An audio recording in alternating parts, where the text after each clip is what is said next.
So, like, imagine for a second that you break your arm. You go to the hospital, right?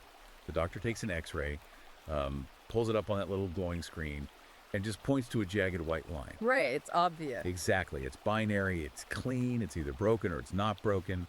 And, we love that kind of precision. But when you look at modern marriage or family dynamics or just the legal frameworks governing how men and women interact today, Yeah. that x-ray machine is just completely shattered. Oh, absolutely. It's the absolute definition of muddy waters. Yeah.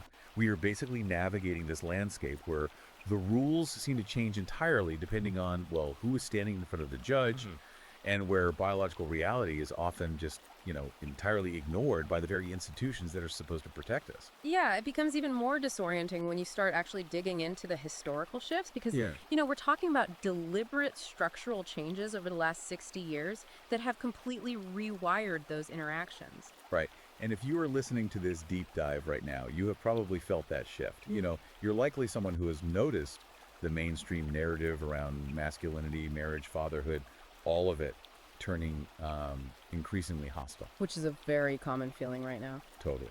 So maybe you follow men's rights advocacy, or maybe you're interested in the red pill perspective, or honestly, maybe you're just insanely curious about the history of our modern institutions before they were, as some argue, captured by ideological movements like feminists and Marxists. And that brings us to today's topic. Yes, it does. Because today, we have a massive mission. We are doing a really extensive, completely impartial, deep exploration of this highly provocative new ebook. It's called Shackled, How the Marriage Revolution Betrayed Men. And it's written by Conrad Riker, published in 2025. And this book is by design a very aggressive autopsy of the modern family unit. I mean, Riker's presenting a very specific, highly critical vantage point on how we got here. He absolutely is. It is a heavy hitter.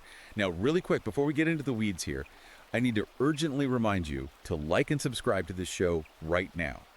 If you find this breakdown fascinating, and trust me, the data and the legal horror stories we are about to cover are going to blow your mind. Yeah. You really need to check out Amazon Kindle and Google Playbooks to buy Shackled for yourself. It's definitely a deep rabbit hole. Oh, for sure. Yeah. You should also follow the author on Substack at Conrad Riker, because the book just dives so deep into the legal, financial, and cultural mechanisms that Riker argues have, well, completely disenfranchised modern men. Right, but before we go any further, I do actually need to pause here and just set some very clear ground rules for our discussion today. Good call. Because this book contains highly politically charged content. I mean, Riker heavily criticizes feminists, Marxists, and virtually all modern legal and social institutions. So I want to explicitly state to you, the listener, that we are not taking sides today. Not at all. We are not endorsing the author's viewpoints, nor are we here to validate the political stances taken in the book. Our job here is strictly analytical. We are impartially unpacking Riker's arguments, his data points, and his evolutionary theories just to understand the worldview presented in this original source material. Okay, let's unpack this, because Riker's narrative arc is super fascinating. He doesn't just start with, modern dating apps or family courts. He starts right at the foundation. Right, at the ideological roots. Exactly.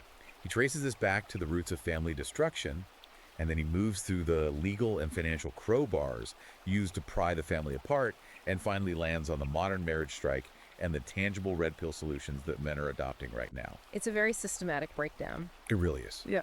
So let's start at that foundation, because Riker makes it very clear. He does not believe the breakdown of the nuclear family was just some natural cultural evolution, does he? No, not at all. And what's fascinating here is that Riker frames the entire shift as a deliberate, calculated blueprint.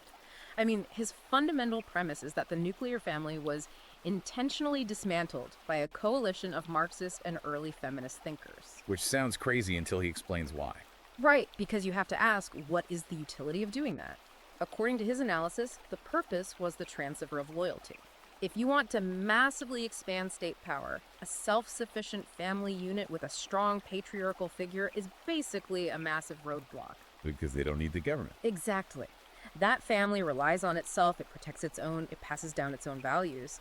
Therefore, to make citizens entirely dependent on the state, that independent family structure had to be neutralized. And he illustrates this with a truly chilling historical anecdote. Yeah. He takes us over to East Germany during the Cold War, dealing with the Stasi, the secret police. And the Hans Müller story. Yes.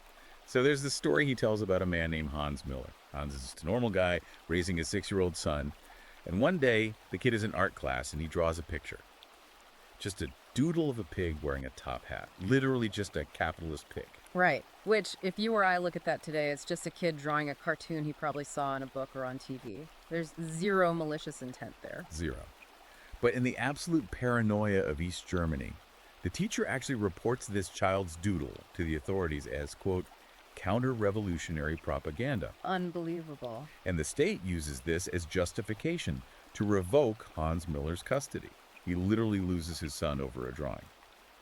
And Riker doesn't just throw the story in for shock value, right? No, he uses it to highlight a really terrifying statistic. He notes that by 1989, right before the Berlin Wall fell, 94% of East German babies under 3 years old were warehoused in state-run Kinderkrippen centers. 94%. Yeah. The state literally stepped in to become the parent. And this is where Riker connects the historical blueprint to the modern day. Because he isn't just giving us a history lesson. He uses East Germany as a prologue. Right, he looks at those Soviet-era nurseries, and then he compares them directly to modern Sweden's heavily subsidized, state-funded play collectives. Where something like 90% of toddlers are in state care almost from birth. Precisely. And he pairs that statistic with World Health Organization reports that paint a very grim picture. Because those reports show that Swedish teens currently have the highest depression rates in all of Europe. Wow. Yeah. Riker actually quotes a 14-year-old girl in Stockholm who told a researcher that she would rather FaceTime her state-appointed social worker than eat dinner with the strangers she calls mom and dad. That is incredibly sad. It is. But Riker is arguing that when you replace the biological evolutionary family structure with the bureaucratic state apparatus, the psychological fallout for the children is catastrophic. They just lose their grounding. And if you're listening and thinking, well, that's Europe, that's over there, Riker brings it right to our doorstep.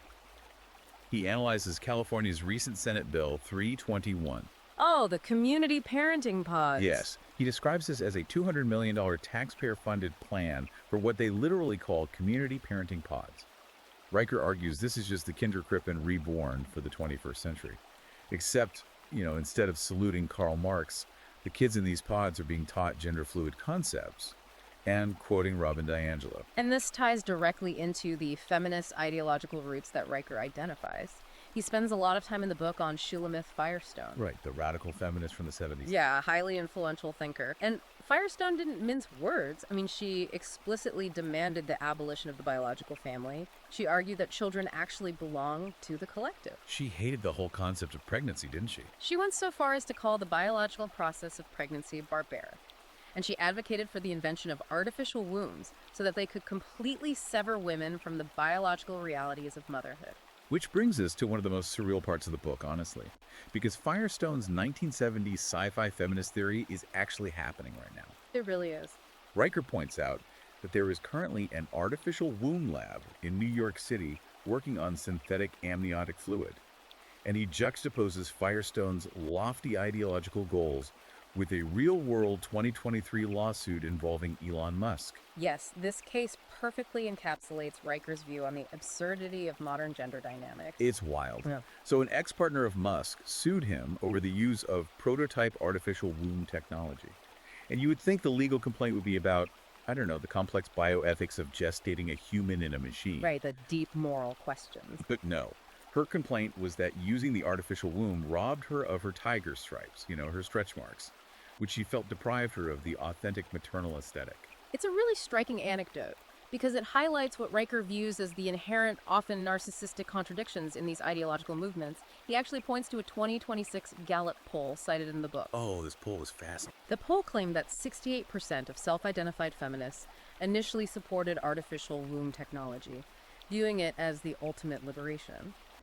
But, and this is key, their support plummeted when pollsters pointed out that if gestation happens outside the female body, men might have equal claim to the child from day one. Meaning they wouldn't be on the hook for traditional child support. Exactly. Suddenly the enthusiasm vanished. So they want the biological liberation, but they definitely don't want to give up the legal and financial leverage that biological motherhood currently provides. That's his argument. And this leads directly into Riker's evolutionary argument.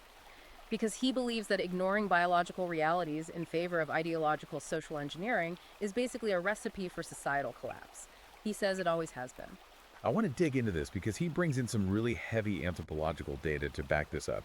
He cites this massive 2019 Harvard study that looked at the historical survival rates of matrilineal societies versus patrilineal societies. This is really a foundational pillar of his worldview.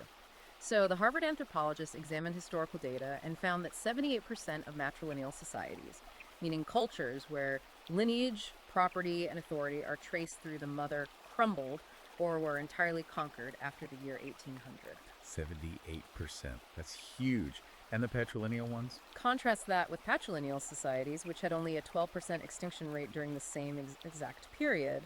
So Riker uses this data to argue that cultures prioritizing maternal collective models simply lack the aggressive, defensive, and organizational capabilities required to survive the brutal realities of human history. Okay, but explain the why behind that, though, because he compares the Muso tribe in China to the Han Chinese. Like, how does he explain the mechanics of why one survives and the other just becomes a tourist attraction? It comes down to biological incentives. So the Muso practice what anthropologists call walking marriages. Which means what, exactly? It means men sneak into women's bedrooms at night, but they have absolutely no formal claim to the children they produce. Uncles raise the kids instead of fathers. Wow, okay. Because the biological fathers have no guaranteed paternity, no authority in the household, and no legacy to pass down, their evolutionary drive to build, to conquer, and to invent is completely stifled. Riker points out that the Mozuo produced no standing armies, no grand architecture, and no written languages. They just kind of existed. Yeah, they eventually just became a novelty tourist attraction managed by the Chinese government. Whereas the Han Chinese, on the other hand. Right, the Han Chinese utilized strict patrilineal dynasties. By guaranteeing men paternity and a legacy, meaning a man knows for sure his sons are his, and his wealth will pass down to them, you unleash male competitive drive. And that drive is what built the Great Wall. Exactly. It's what maintained vast, sprawling empires for thousands of years. Riker actually makes a similar comparison in Indonesia with the Minangkabau. They are the world's largest matrilineal society. What did they build? Well, their cultural achievements consist mostly of elaborate wood carvings and traditional dances, but functionally they lived with open sewers. He contrasts this with the Dutch colonizers who eventually arrived there. And the Dutch were patriarchal. Strictly patriarchal. They arrived and immediately started building universities, complex shipping routes, and massive global trade empires. He even takes a swing at the Disney version of Mulan to make this point, which I thought was hilarious. Yeah, as he does. He points out that modern feminists love the myth of Mulan dismantling the patriarchy, but the actual historical records show the real Mulan returned home immediately after her military service, specifically to submit to male authority.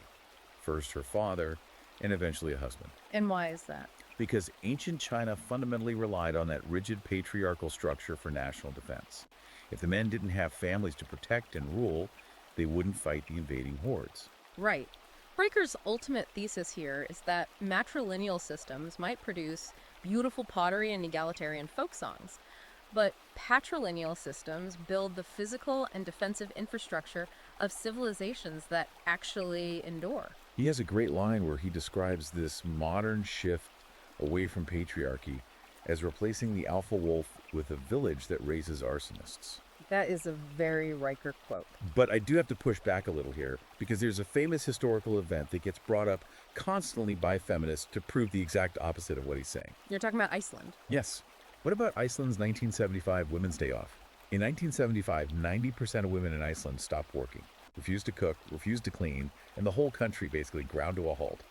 Doesn't that prove society relies entirely on women? That is a very common counter-argument, and Riker actually addresses that exact event in the book. He acknowledges the data. The strike did tank Iceland's GDP by 9% overnight. Right. It caused massive disruption. However, he emphasizes a detail that often gets left out of the celebratory narratives. The strike only lasted exactly 24 hours. Oh, really? Just one day? Just one day. And why is that? Because, according to Riker, while women's labor is economically important, society fundamentally requires male physical labor to literally keep the lights on. Because men do the dirty jobs. Exactly. During that strike, the men kept the geothermal power plants online. Men kept the water treatment facilities pumping. Men kept the emergency infrastructure functioning. Riker argues that equality activists ignore this brutal reality. Society needs male labor, male risk tolerance, and male biological drive to survive, even as that same society increasingly rejects male authority. Okay, so that sets the ideological and evolutionary stage. But Riker argues that an ideology can't just wish a new society into existence. If the state wanted to replace fathers and break the patrilineal model, it needed actual tangible tools to do so. It needed a mechanism. Right. They needed a financial crowbar. Yeah. Which brings us to the next massive shift, the implementation of the welfare state and no-fault divorce. This is a crucial pivot in Riker's book. He transitions from sociological theory to real, legal, and economic execution. His argument here is that government welfare programs were never actually designed to erase poverty. Which goes against everything we're taught. Right. Instead, he says their functional purpose was to subsidize single motherhood, effectively allowing the state to step in as the primary provider. And simultaneously, the introduction of no-fault divorce converted husbands from undisputed heads of households into what he calls indentured servants. Let's look at the numbers he provides, because they are just staggering. He traces the explosion of the welfare state back to Lyndon B. Johnson's Great Society programs in 1965. Riker notes that since 1965, welfare spending in the U.S. has tripled. Tripled, yes. But the poverty rate barely budged. Yep. Instead, what exploded was single motherhood, up by 400%. Yeah, he cites data from the Brookings Institute showing a direct mathematical correlation. Every additional dollar injected into welfare actually slashes marriage rates by 2% in those communities. And he points to Baltimore, right? He points to Baltimore as the prime tragic example of this policy. According to Riker, 70% of children in Baltimore now grow up without fathers in the home, resulting in crime rates that are triple the national average. Riker argues this isn't an accidental side effect, it is the predictable, mathematical result of incentivizing fatherlessness. And he claims that early feminist leaders knew exactly what they were doing with this. He quotes a 1972 manifesto from the National Organization for Women. NOW. Yeah. They didn't talk about welfare as a temporary safety net. They explicitly declared welfare as, quote, liberation from patriarchal breadwinners. Think about that. The state literally stepping in to replace the husband. Riker makes a point here that I found really challenging. He argues that women making these choices to go on welfare instead of marrying the father of their children aren't acting irrationally at all. No, not at all. If you look at it purely through the lens of resource acquisition, it is a completely rational choice. If a woman in a low-income bracket can get guaranteed housing, food stamps, and medical care from the state, basically a reliable, faceless beta provider that never argues back, why would she tie herself to a man working 60 hours a week for minimum wage? Especially when the state's rules dictate that if he moves into the house, she loses her benefits. Exactly. The system actively financially penalizes her for forming a nuclear family. So that handles the lower economic brackets. The state becomes the husband. But Riker argues the state needed a totally different tool to dismantle the middle and upper class family. Because, you can't tempt a doctor's wife with food stamps. Right, she already has resources. So what's the tool? No-fault divorce. And the irony here is just unbelievable because he points out this was spearheaded by a massive conservative icon. Ronald Reagan signed America's first no-fault divorce law in California in 1969. It is a profound historical irony. Riker claims Reagan pushed this legislation not out of some grand sociological vision, but for highly personal reasons. To save his own skin, basically. Yeah, to save his own marriage and keep Nancy from finding out about his past secrets in Vegas during a messy, public, fault-based divorce. But the societal fallout of making marriage a contract that can be broken by one party for any reason was cataclysmic. California's divorce rate tripled within 2 years of Reagan signing that bill. I mean, think about it like a business contract.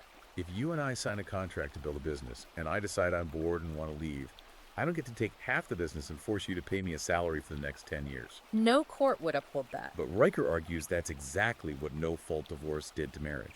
It's a complete breach of contract that exclusively punishes the higher earner, which is historically the man. He argues that the state swapped the vow till death do us part for till the state takes your part. And this required a massive shift in how courts handled alimony. To justify these massive wealth transfers from men to women, Riker points to the Lenore Weitzman scandal. Oh, this was wild to read about. Who is Lenore Weitzman and what did she do? So Lenore Weitzman was a sociologist who published a highly influential study in 1985. Her study claimed that after a divorce, a woman's standard of living plummeted by 73%, while a man's standard of living actually rose by 42%. And everyone just believed it. This data was treated as absolute gospel. It was cited by judges, lawmakers, and feminists across the country to justify completely rewriting alimony and child support guidelines nationwide, making them far more punitive toward men.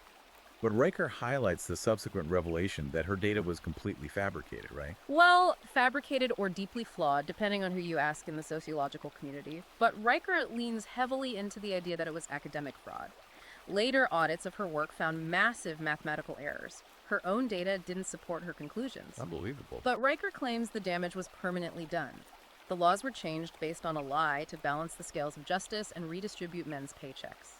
The result today, according to Riker's data, is a system where 45% of divorces are initiated by women, yet men pay 97% of all alimony. He uses some truly tragic, high-profile examples to make this visceral. He talks about Patrick Wayne, the son of the legendary actor John Wayne. Here's a guy with a Hollywood legacy, born into wealth. But after two brutal, financially devastating divorces, Patrick Wayne ended up working as a greeter at Walmart. It's a stark image. Riker says you start out as the star of your own Western, and thanks to family courts, you end up as an extra in your ex-wife's rom-com. He also introduces a more relatable everyday anecdote. He calls him Chad from Bakersfield. Oh yeah, Chad. Chad is the quintessential hardworking guy. He marries his high school sweetheart, works decades in the oil fields or construction to buy a house and a Corvette. Then, out of nowhere, she files for no-fault divorce. Chad suddenly finds himself sharing his Corvette's title not with his wife, but with her ruthless divorce lawyer. And what happens to his money? Riker claims Chad's ex is now road tripping across the country with her 25-year-old yoga instructor named Sunbeam, funded entirely by Chad's backbreaking labor via mandatory alimony. Here's where it gets really interesting. Riker uses a really striking analogy to summarize this. He compares modern marriage to a timeshare in North Korea. That's a vivid picture. Right. You are pressured into signing the contract, you are completely locked in, the rules change constantly based on the whims of a dictator, in this case the family court judge, and you have zero actual equity. Which leads to a terrifying question. If the state is acting as the new husband through welfare for the poor and acting as the enforcer of wealth transfer for the middle class, what happens to actual biological fatherhood? According to Riker, biological fatherhood in America is effectively criminalized or discarded. Fathers are treated as entirely disposable, useful only for their financial output. But it doesn't have to be that way. And to prove that this isn't the only way a modern society has to function, he contrasts the American fatherhood desert with modern-day Hungary. Right, Hungary took a totally different approach. Exactly. Hungary realized their demographic collapse was a severe crisis, so they implemented aggressive pro-family tax policies. For example, if a Hungarian woman marries and has 3 children, she pays 0 income tax for the rest of her life. Oh, zero. 0. They offer subsidized loans for families to buy large cars and homes, but the loans are forgiven based on the number of children you stay married and raise. And what was the result? Did it work? The result was a 27% boost in marriages and births. Riker uses this to prove a fundamental point. Men do not fear responsibility. Men want families. They simply reject the American system that replaces their natural authority with bureaucratic paperwork and treats them like nothing more than walking ATMs. When you align the financial incentives with biological family formation, men enthusiastically step up. Okay, so if a man realizes that welfare and alimony are stacked against him financially, his next logical step would be to look at the legal system for protection. Like, surely the courts will be fair. But this is where Riker takes us into the absolute darkest part of the book. Because the legal system itself, specifically family courts, is what he calls a feminist kangaroo tribunal. That is incredibly strong language.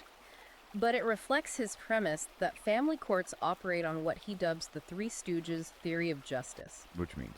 He argues that in family court, actual evidence and constitutional rights are routinely ignored in favor of bureaucratic extortion. He claims judges rubber stamp false allegations, block men from discovering the truth about their own families, and actively reward female infidelity. Let's talk about paternity fraud, because this section was agonizing to read. He tells the story of a guy named Walter. Walter is dragged into court by his ex-girlfriend. The judge orders Walter to pay $1,200 a month in child support. But Walter gets a DNA test, and the test definitively proves 100% scientific fact that Walter is not the biological father of this child. And any rational person listening to this would assume the case just gets thrown out. Right. But Riker points out that the judge ordered Walter to pay anyway. Why? because the judge ruled that Walter had briefly, quote, acted like a father figure while baiting the mother. Which sets an incredibly dangerous precedent. Riker notes that currently, 45 states block paternity fraud lawsuits, or make it incredibly difficult for men to disestablish paternity once a certain amount of time has passed. And they do it all under the guise of the best interest of the child. Riker argues this essentially indentures men to a lie. It turns them into financial slaves based entirely on a woman's deception. And Riker links this deception directly to biological imperatives. He spends a lot of time analyzing hypergamy. Let's pause and define that, because he uses that term a lot. What exactly is hypergamy in this context? Hypergamy is the evolutionary psychology concept that women are biologically wired to constantly seek a mate of higher status, wealth, or physical dominance than their current partner. Always trading up. Right. While a man might be content to marry across or down the socioeconomic ladder, hypergamy suggests women inherently look up the ladder. Riker cites a 2010 Match.com survey where 33% of women anonymously admitted to cheating, specifically to upgrade their partners. He also references a 2013 study in the Journal of Sexual Medicine that looked at ovulating women. The study showed that when women are at peak fertility, they are 24% more likely to cheat. And they typically cheat with highly masculine and dominant men, rather than the safe, reliable beta provider they might be married to. Riker uses this data to argue a profound point. The legal system has removed all penalties for this destructive biological behavior. Historically, society enforced strict penalties against adultery to protect the nuclear family and guarantee paternity for men. But the asymmetry in the law today that he points out is staggering. He notes that before 1970, 44 states actively jailed people for adultery. It was a serious crime. Yes, it was. Today, he notes, only 16 states even have it on the books, and they rarely, if ever, enforce it. So a woman can cheat, break the marriage, and face zero legal consequences. But what happens if a man falls behind on child support for a kid that, like Walter, might not even be his? That's where the state bears its teeth. Riker points out that the government utilizes the 1950 Uniform Support Act. He describes this as a massive, nationwide snitch network. Yeah. If a man misses payments, the state will hunt him down across state lines, suspend his driver's license, freeze his bank accounts, and physically throw him in a cage. What's fascinating here is how Riker views this evolution of the law. He doesn't just see the legalization of adultery as a moral decay, he views it as the state officially outsourcing the execution of marriage to divorce courts. So the state is the hitman. Essentially, no-fault divorce means a cheater can walk away with half a man's assets, while the man is forced to fund his ex-wife's new lifestyle with her new partner through alimony under threat of imprisonment. And if a man actually tries to fight back in court, say he wants custody of his kids and refuses to just roll over, Riker claims women are encouraged by their lawyers to use the nuclear option. False allegations of abuse. Yes, the silver bullet of family court. Riker cites FBI data stating that 8% of rape allegations are provably false, and he claims 90% of those false claims originate from women. But in family court, the standard of proof is much lower than in criminal court. He uses the 2006 Duke lacrosse team case as the ultimate mainstream example of this dynamic. 3 innocent college athletes had their lives, their reputations, and their futures completely torched by a false accusation of assault. A terrible situation. And Riker points out that this lie was eagerly amplified by an ambitious prosecutor, Mike Nifong, who actively hid exonerating DNA evidence just to secure a politically popular conviction.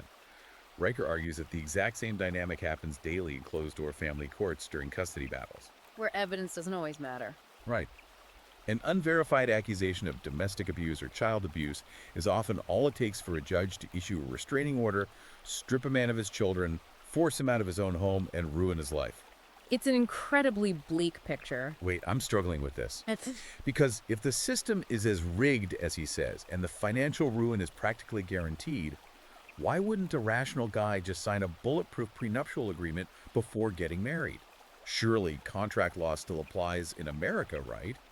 If you sign a legal document protecting your premarital assets, you're safe. Riker actually anticipates that exact argument, and he is deeply, profoundly cynical about prenups. What? To illustrate why, he shares the story of a man named Jake.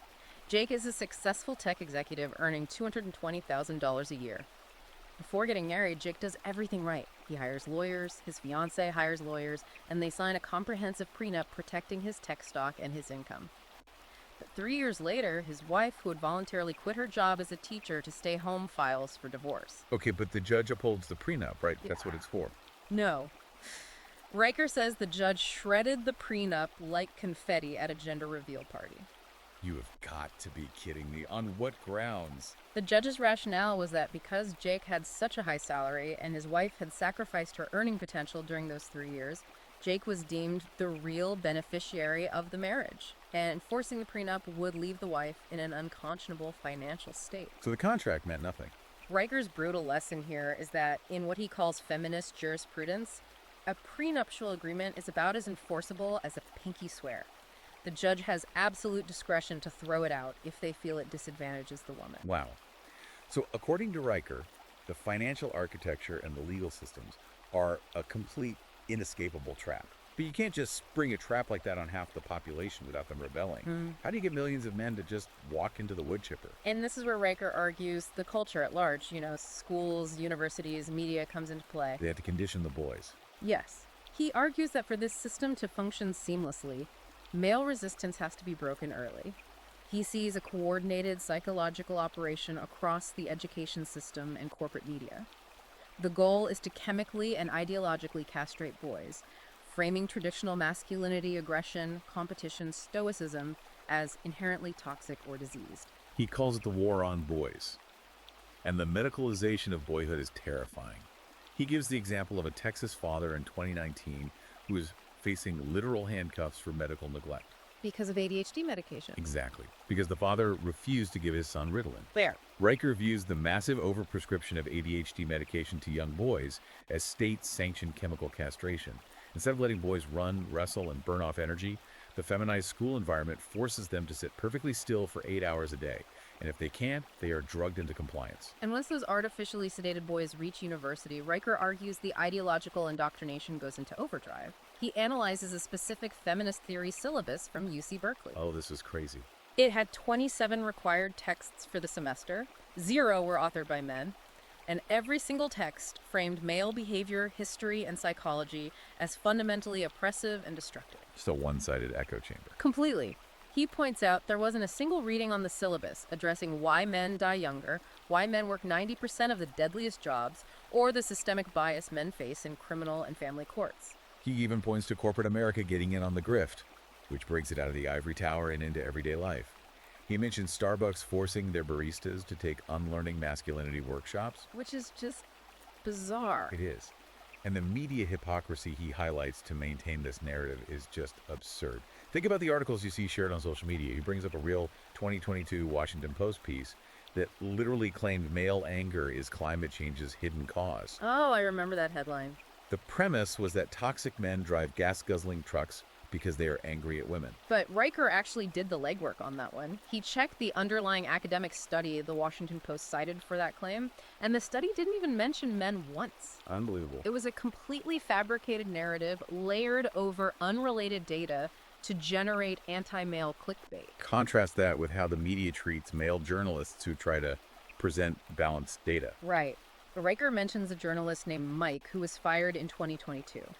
Mike wrote a balanced, statistically accurate piece on domestic violence that simply cited court data showing that roughly 11% of domestic abuse claims during divorces are fabricated for legal leverage. Just stating the data. Yes. Mike was fired for platforming misogyny and creating an unsafe work environment. Yet, Riker points out the staggering double standard. Rolling Stone magazine faced virtually no individual consequences for publishing their infamous 2014 A Rape on Campus story. It was the UVA hoax, right?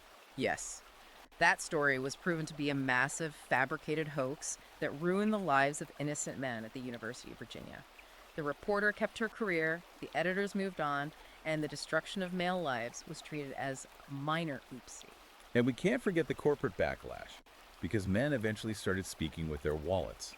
Think about the last time you watched a commercial that actively insulted you. Riker loves talking about the famous 2019 Gillette ad. Ah, yes, the Best Men Can Be campaign. Gillette decided to lecture their own male customer base about toxic masculinity, depicting men in the commercial as either aggressive sexual predators or whimpering soy boys needing female correction. And the backlash was biblical. Riker notes that Gillette's core demographic absolutely revolted. Their market share nosedived from 70% to 54%, and the parent company Procter & Gamble had to take an $8 billion write-down. $8 billion. $8 billion lost because they insulted their buyers. Meanwhile, competitors seized the opportunity. Dollar Shave Club dropped an ad that just celebrated normal guys fixing cars, being dads, and grilling steaks, and their sales rocketed 130%. Supply and demand. Harley-Davidson leaned into the rebellion too with a Snowflakes Don't Ride campaign celebrating raw, unfiltered masculinity and boosted their male buyers by 14%. Men showed that they will financially destroy companies that hate them. So wait, this raises a huge question. If the media and the public narrative hate traditional masculinity so much, and pushing that narrative literally loses companies billions of dollars in market share, why do female journalists and corporate boards continue to push it so aggressively? What is the incentive? Riker explains this using a fascinating evolutionary status games theory. He calls it the tribal shaman theory. Oh, this is good. How does that work? He argues that in modern progressive circles, female journalists, HR directors, and academics gain massive social capital by acting as modern tribal shamans. A shaman's power comes from convincing the tribe that an invisible evil spirit is cursing them, and only the shaman knows the magic ritual to banish it. Ah, I see where this is going. In the modern context, these academics and journalists manufacture a fake, omnipresent threat, toxic masculinity, or the patriarchy. They convince society this invisible force is the root of all misery. Then they position themselves as the sole cure, the ones who can smash the patriarchy through their books, their diversity seminars, and their HR policies. So they create the problem to sell the solution. By doing this, they collect accolades, corporate grants, and immense cultural power. The fact that this cure actively damages actual men and boys is irrelevant to them. It's about securing their own high-status position in the tribe. The shaman, manufacturing the curse to sell the cure. That is a brilliant way to frame it. Okay, so if the ideology is set, the legal traps are laid in family court, and the cultural shamans are actively hostile, what are men actually doing about it? Because, you don't see men marching in the streets with picket signs. No, you don't. And according to Riker's documentation, that's the genius of the male response. They aren't organizing protests because protests require asking the system for permission or validation. Instead, men are executing what he calls a marriage strike. A quiet rebellion. They are collectively fighting back by simply walking away. They are opting out of a rigged game and, increasingly, moving their assets and their energy to parallel economies where the state cannot reach them. The stats on this marriage strike are eye-opening. Think about your own friend group. Riker cites Pew Research showing that a staggering 63% of men under 30 currently refuse to wed. 63% is a massive demographic shift. It is. He notes that overall marriage rates have plummeted 60% since 1972. He tells the story of a 28-year-old Texas electrician. This guy makes good money, but he told his girlfriend he would rather weld his own eyelids shut than drop $15,000 on a diamond ring to enter a state-sanctioned contract where he loses half his assets, his house, and his future income just because she might get bored or want to find herself 5 years down the line. And Riker attributes a lot of this strike to what he calls the sex recession, which is heavily driven by the brutal, mathematically unforgiving realities of modern dating apps. Oh man, dating apps. If you've ever swiped on a dating app, you've experienced this. He points to Tinder's own internal data showing the 80-20 rule in absolute action. Explain the math on that because it's brutal. The algorithm data shows that women on Tinder swipe right, meaning they express interest on only 4.5 to 14% of male profiles. So They are ruthlessly filtering for the absolute top tier of men based on height, jawline, and perceived wealth. So the top 10 to 20% of men are hoarding all the dating attention, and the bottom 80% of average, normal working guys are fighting for scraps, or getting zero matches at all. Exactly. And Riker argues this is hypergamy scaling infinitely. Historically, hypergamy was constrained by geography. A woman had to choose the best man in her village. But dating apps give her access to the top 1% of men in a 50-mile radius. Wow, yeah, that changes everything. Furthermore, the welfare state we discussed earlier removed a woman's financial need to settle for an average working man. So the average man realizes he is playing a rigged game where he is viewed as entirely inadequate. And what does a rational person do when a game is rigged? He stops playing. But they aren't just sitting in their basements playing video games, which is the stereotype. Riker details a massive, sophisticated financial rebellion tied to the crypto renaissance. He talks about the Bitcoin samurai movement. A very modern solution to a legal problem. Right. Men are realizing that if they build wealth in a traditional Bank of America account or a 401k, the family courts can and will seize it with a stroke of a pen. So they turn to decentralized networks to build untraceable, unseizable wealth. Riker shares an incredible story from a wealth management firm called Ronin Consulting. They had a client who saw a divorce coming. So he legally parked a massive amount of Tesla stock in a complex Puerto Rican LLC, and then gifted the controlling interest to a blind trust managed in the Cayman Islands by a friend. Oh, this is like a movie. When the man's wife eventually filed for divorce, and her lawyer aggressively demanded complete financial discovery to take half his net worth, the husband's lawyer effectively slid a piece of paper across the table and said, quote, "Sorry, counselor, the servers holding the private keys are in Antarctica. Good luck subpoenaing a penguin." That is wild. The state, with all its police power, literally cannot touch the blockchain. You can't put a cryptographic key in handcuffs. Riker even cites something called the Coinbase Marriage Report. Yes, the Coinbase Marriage Report. It claims that crypto investors report triple the marital satisfaction of traditional fiat investors. And why is that? Because the blockchain is unforgiving code. It's high-stakes, testosterone-driven risk that rewards mathematical competence. There are no HR departments to complain to, no diversity quotas to fulfill, no family court judges who can alter the contract based on their feelings, just cryptographic truth. It is a purely meritocratic masculine domain. He contrasts two archetypes to hammer home how men are reallocating their resources in this strike. First, we have Ken from Nebraska. Ken is the guy trying to play by the new progressive rules.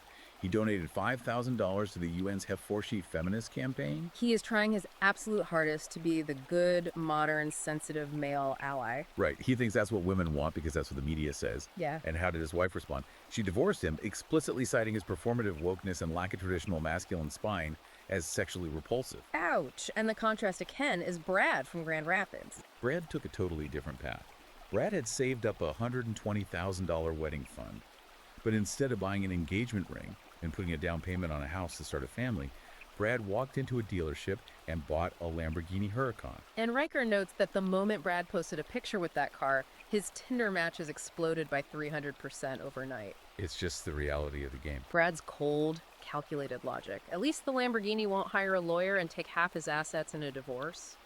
Okay, so Riker talks about guys turning to offshore wallets, joining the Bitcoin samurai, listening to podcasts like Escape Simphood, and buying supercars. I have to ask, is this just men taking their ball and going home? Mainstream articles would look at Brad and say, this is just a retreat into monastic solitude and materialism because these men are terrified of strong women. That is exactly how the mainstream media portrays it, but Riker vehemently reframes the entire phenomenon. He uses a labor union analogy, which is brilliant. How does that apply? He says this isn't a retreat of cowards, it is a calculated market correction. Think about a labor union going on strike against a factory with exploitative, dangerous working conditions. The workers don't leave because they hate working. They leave to force the factory owners to the negotiating table. Wow, okay. Riker argues men are doing the same thing. They are collectively withdrawing their emotional commitment, their physical labor, their protection, and their financial resources until the fundamental marriage contract is renegotiated to offer them fair terms and guaranteed paternity. It is a strategic boycott of a system that monetizes their disposability. Which sets up the climax of the book. Yeah. If men are striking against the old system, they can't just sit in the void forever. They must be building something new. Riker outlines what he calls actionable red pill strategies for reclaiming the fortress. Yes. Riker's concluding thesis is that men must radically embrace biological realities, ignore societal noise, build overwhelming physical and financial strength, and utilize what he calls alpha arbitrage to reclaim their power and ensure their legacy. Let's slow down and define alpha arbitrage, because that sounds like a Wall Street finance term. Buying low in one market and selling high in another. How does he apply arbitrage to biology and dating? It connects back to a concept Riker calls Schrodinger's machismo. Okay, explain that. Women claim in surveys and on social media that they want vulnerable, soft, egalitarian male feminists. But consumer data and dating behavior show they overwhelmingly choose deep-voiced, dominant, wealthy alpha males. For example, Riker cites 2022 Stanford data showing that despite all the societal messaging about 50-50 equality, 72% of women still fully expect the man to foot the bill on a first date. So they talk equality, but they demand traditional provision. Exactly. Alpha arbitrage is the strategy of exploiting that massive hypocritical gap between what feminist media says women want and what women actually biologically respond to. Give me an example. Riker points to the cultural phenomenon of figures like Navy SEAL Jocko Willink and the highly controversial Andrew Tate. Oh yeah, Jocko Willink's book outsells touchy-feely self-help books 10 to 1. His mantra is, discipline equals freedom. He tells men to wake up at 4:30 a.m. and lift weights. And Andrew Tate, despite the media absolutely freaking out over his toxic image and trying to cancel him, gets 4 billion views on TikTok. Riker says this isn't an accident. Not at all. Tate is a master of alpha arbitrage. He is driving a Bugatti, smoking cigars, projecting raw dominance as a Darwinian billboard. And this leads to Riker introducing the dread hierarchy, which is arguably the most controversial Machiavellian concept in the entire book. He argues that men need to build a revenge body in the gym and amass untraceable independent wealth. The psychology behind the dread hierarchy is that because women are hypergamous and wired to climb status ladders, a man must constantly maintain a higher status than his partner to keep her attraction. As Riker bluntly puts it, simps write poems. Chads write checks to themselves. He says that if you invest entirely in your own mission, your own business, and your own physical excellence, you create a dynamic of dread. Meaning what, exactly? The less you chase women, the more they will race to keep up with you, terrified of losing a high-status mate to a younger competitor. It's weaponizing the fear of missing out. But it's vital to point out that Riker's ultimate message isn't just to pump iron, buy crypto, and stay single playing the field forever. That's a hollow victory. Right. He has a massive generational goal. He advises men to marry young sen, presumably to traditional women who haven't been indoctrinated by university systems, ignore the HR seminar hustlers, and focus on building multi-generational empires and producing heirs. Right. He says your ultimate legacy isn't a 401k or a Porsche. It's the army of mini-yous who will inherit the earth. He wants men to play the long game. Let the cat ladies' therapy bills bankrupt the system as they age alone, while traditional red state dads are out coaching Little League, raising strong sons, and building parallel economies that the state can't control. He draws heavily on historical precedent for this masculine revival, particularly the ethos of the early 20th century.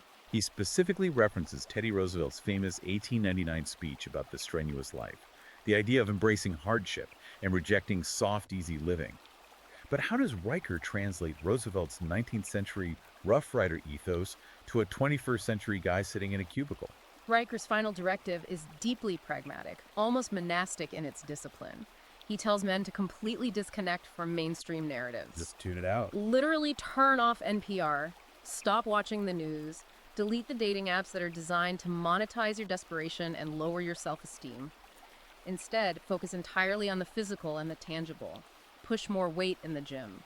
Track your protein macros instead of obsessing over your ex's Instagram stories. Get back to basics. Learn to fix things. Yeah. Rely on torque wrenches, physical survival skills, and cold storage crypto wallets. It's a clarion call to become completely ungovernable by becoming entirely self-reliant. If you don't need the state cannot control you. It's an incredibly intense, unyielding perspective on the world. And that brings us to the end of our deep dive into Conrad Riker's Shackled. But before we sign off, if we truly follow Riker's logic to its ultimate macroeconomic conclusion, it leaves us with a massive looming philosophical question, one that extends even beyond the scope of his book and affects every single person listening, regardless of their gender or politics. Lay it on us. What's the end game here? If this marriage strike continues to accelerate, if millions of highly productive, high-earning men successfully offshore their wealth into decentralized crypto, refuse to participate in the traditional family court system, and completely withdraw their taxable labor from the societal matrix because they refuse to be exploited, what happens to the nation-state itself? Oh, man. Think about it. The modern welfare state, the infrastructure, the subsidized programs Riker describes, they rely almost entirely on taxing male productivity to stay solvent. If the men Atlas shrug and walk away, does the ultimate red pill eventually mean the financial collapse of the very institutions that built the modern world? Wow. If the men running the engine stop working, the whole factory goes dark. That is a heavy, terrifying thought to chew on. Listen, if you found this deep dive into the historical shifts of our institutions and the harsh realities of modern law fascinating, you absolutely must check out Amazon Kindle or Google Playbooks right now to buy Shackled, How the Marriage Revolution Betrayed Men by Conrad Riker. It is a dense, provocative, and unapologetic read that will challenge almost every facet of modern social orthodoxy you've been taught. You also need to follow the author on Substack. That's at Conrad-Air-N-Riker. And finally, please like and subscribe to this show so you don't miss our next deep dive. Keep questioning the narrative, keep building your knowledge, protect your assets, and we will see you next time.